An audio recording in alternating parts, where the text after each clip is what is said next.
Hello, my viewers. Welcome back to the channel. I'm about a video title. This video is about. If you was watching the live stream, we was live streaming the Steelers versus Bengals game. I'll be back next week on Monday Night Football when the Steelers play the Colts. Hopefully, we win that game. But as you've seen the game, and you probably know, the Steelers lost to the Bengals this past late afternoon, 30-37. Now the 30 points. Don't get too excited. If you don't watch the game, don't get too excited about it because that was garbage time. That 30, that last touchdown was garbage time. That wasn't Garden. But the team really just put up 23, and the game was over after I think that one play that they had like on that one drive where I think we started off a little bad. The penalties happened, and then the loss on the run, and then he got sacked, not that a field goal range, and that kind of like kickstarted everything, going down like a bad downward spiral like that. But in the first half of the game, the Steelers offense played great. Now it was like we did leave some stuff out there. We left some meat on the bone, but we played great. Played great out there, and went out there. We played smart. We playing poised and comfortable and confident, and played balanced. We played balanced. Remember I said the key. That's the key word throughout this video. I remember last week I said balance. Don't have to keep picking through the ball a crazy amount of times. Just stay balanced with it. And if you do get unbalanced, have it be more runs than more passes like that. And we kind of got out of sync from that. But in the first half, we was balanced. Najee Harris was running hard. He had 2 extra touchdowns this game. I thought one came in garbage time, and the other one was in the first half. Went in there and got that. Like that. So it was that's good. Now I wouldn't say garbage time fully because we did have an onside kick opportunity to get the ball back too. So I guess you could say it still mattered and stuff. But it was a late game situation where the game was already kind of decided. But Najee Harris was running hard, and Jalen Warren went down. I think that hurt the offense too a little bit because Najee Harris was the only back out there then. Because when Jalen Warren was out there, kind of like last week, we seen like the 1-2 punch. Najee came in, did his thing. Jalen Warren came in, gave him something else. Like that, they kind of mixed it up. Like that, but you have just have to focus on one guy out there. Like that, kind of make it easier for a defense to just say, okay, just focus on Najee. Focus on Najee, take him out of the game, and make it more where they just kind of become like one-dimensional. They kind of like started easing, and we kind of like in the second half, we kind of started easing off of our game. We wasn't balanced anymore. We started playing crazy, really, because we started throwing the ball too much and some crazy passes, crazy plays. I'm to say we started seeing like receiver sweeps and the loss of yardage, and we've seen some different plays that there's some bad play calling. I always mention and say the things situational football, just knowing what plays to call in the right moments. It's like if it's 2nd and 1, why are we dropping back, going 5 wide? What are we going 5 wide for? Like that. I say that happened in the game, but let's give an example. But are we going 5 wide, 2nd and 1? 2nd and 1, what would you do? Option A, 5 wide. Option B, handoff, straight the middle, so running back. Option C, wide receiver sweep. Most people would choose option B. Just keep everything situational and common sense, like play calling. And the play calling in the second half was not. It was far from common sense. And we start calling some crazy stuff, and it kind of messed the flow of the game up. It's like when you moving the sticks, and then you see a crazy play call, like a receiver sweep or something crazy call. You're like, why are we doing the flip flicker? Like that one play, George Pickens caught the ball down the field, the big play. Why are we doing flip flicker? Usually, most teams maybe the big play happened right there. You go up there and you might go in and maybe do a run. Do like a run up the middle, something like that, or a play action, or a screen. A screen would have been perfect for that situation, but not a flea flicker. At that time, it was not meant for that. Flea flicker would be something you catch them off guard. The team was not caught off guard. It was ready. They seen the big play happen already. They're not gonna let a big play happen back to back like that. So flea flicker was a bad play call. The receiver sweep and then lose yards, and then the penalties started coming back to bite us. Penalties bit us throughout the season. Last game was actually very good. I had 1 penalty, I believe, and this game we had a good amount of them like that, the holding penalties and different things. It was a man downfield, and just some bad penalties in the game, and the team just kind of got stale in the second half. Only scored 3 points from the shooter wide interception that he had, and the team kicked the field goal, and after that got shut out. Couldn't score a touchdown, couldn't score anything.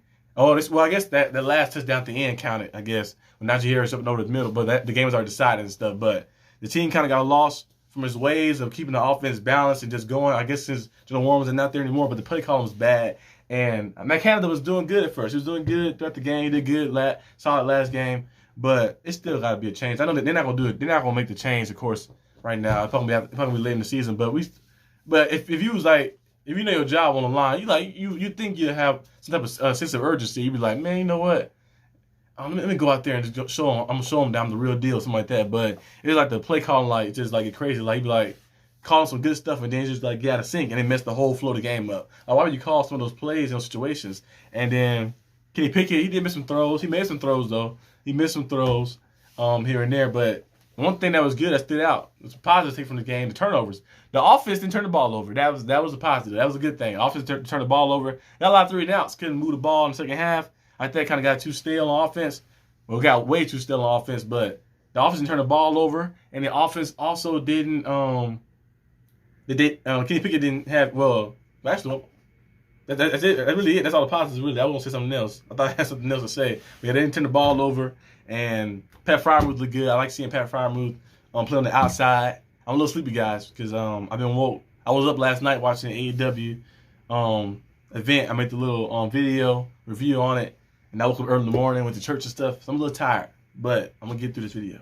But yeah, but Pat Freiermuth, using him on the outside and using him in like different, like line as a receiver was a good way for the offense to do. That's actually a good play calling right there, good design right there, like that. And then George Pickens getting some opportunities on the field, big time opportunities on the field, a good design, like going to those guys and Najee Harris and mixing it up. And like those smart plays. But I feel like the offense is missing out. We're missing out on too much stuff and trying to get too fancy and get too cute. The team got a lot of talent. Like, we should attack the outside. George Pickens was beating the cornerbacks. Pat Freiermuth was catching basically everything thrown to him. Najee Harris was getting loose here and there. We should have had screen passes for Najee. We should have some other stuff, mix it up a little bit. Deshaun Johnson didn't get involved at all during the offense. And I know he was open a few times like down the field as well, like that. But he didn't get involved in the offense too much. He had a handoff, I believe, and he had 2 catches, but not nearly enough to get him make a full impact on the team on offense.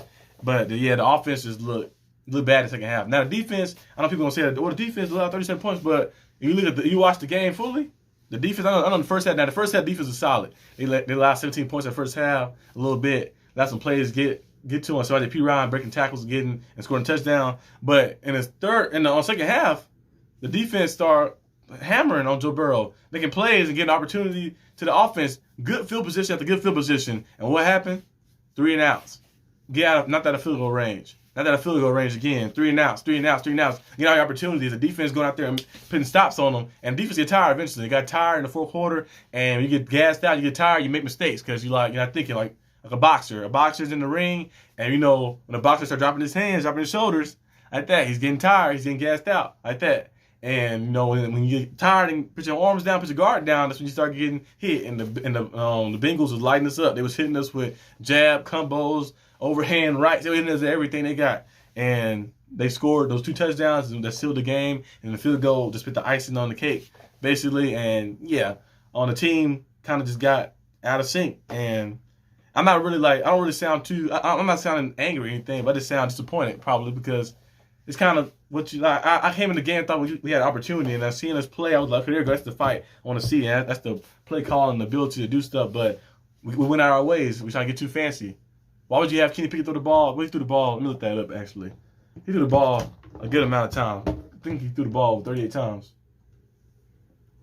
But even before the game was decided, he had 32 passes already, 32, 33, 34 passes or something. Kenny Pickett threw the ball. He had 265 yards, 59 completion percentage, a lot of missed throws and stuff. But what's his pass attempts? They don't show it on here. Google don't show it right away.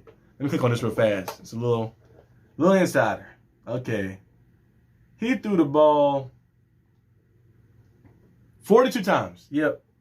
42 times threw the ball, which is bad. You can't have him throw the ball 42 times. I know some of that stuff came later in the game, like that, because you had to throw the ball because he was down and stuff. But we kind of got to sync. We had opportunities to stay balanced with the offense, and we have opportunities to do things differently. But we kind of just messed our flow up, messed our game up, and lost the game. That's what happened when your defense get tired because you're on the field too long. You can't capitalize on offense or any of the defense.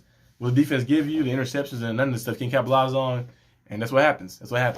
And the field goals only do so much, and the team had opportunities but just couldn't capitalize. Like I said again, but hopefully next week against the Colts. The season's not over. Now that's the bad stuff right there I was talking about saying, but the season's not over yet. The season, we still got a lot of games left to play. A lot of games left. You got the Colts. You got the Colts, you got the Panthers and Falcons. Not in this order, of course. You got the Raiders, Ravens twice, and then you got the Browns. You got 8 games left. 8 games still left to compete. Now, of course, wait, we got 8 games? Is it 8 games? I think it's 8 games. Yeah, if I'm not mistaken. Is it 8 games? Yeah, no, not 8 games. Not 7 games left to compete. Yeah, 7 games left. Yeah, I'm saying it wrong. 7 games left to compete. But yeah, but we can maybe find a way to muster out some wins. Now we can't lose to the Colts. You lose to the Colts. I know the Colts, man, right at the 4-game drive, but like their offense struggles as well. Their offense struggles more, might be on the same part as us, really, at that. But the Colts, they O-line, they can't stop anything. We should get a lot of sacks that game, like that. We should win that game. The Panthers, the Baker Mayfield back there, light him up. He can't put no points on the board. And then you look at the Falcons, Marcus Mariota. The Falcons, they look actually a little better, but Marcus Mariota would turn the ball over. He would turn the ball over. He would put the ball in your hands here and there like that. But the Falcons can run the ball well though. So you look at that too. Then you look at the Raiders. The Raiders now, they won today, the game-winning touchdown, but they still have some struggles and stuff like that. You might can find a way to win that game, and you have to win one against the Ravens. You have to just find a way to win one like that. You can find a way to do that. I say you can make the playoffs. Maybe not guaranteed, but if you can go 9-8, you might make the playoffs because the way the AFC is in now, with some of the teams like they still had the Colts in the hunt. Colts 4-6-1, they still in the hunt. We 3-7, and the Raiders 3-7, Broncos 3-7. So you might have a chance still to make it to a 7 seed spot if you get lucky. If some guys start losing, because it's some teams got a lot of losses in the conference. So you might have a chance to make the playoffs. Now using the NFC, you're not making it. Like the NFC is very tough. You got a lot of big winning teams like that over there. But hopefully we can do something. But yeah, this game right here started off good and ended bad. I wish it was the other way around. I wish we did like a comeback victory. But the Steelers are 0-7. Yep, when they're trailing. When they enter the first quarter trailing, they're 0-7. So the streak continues. I was hoping they broke today, but it didn't. But yeah, I'll see you guys next time on the next video. So peace out.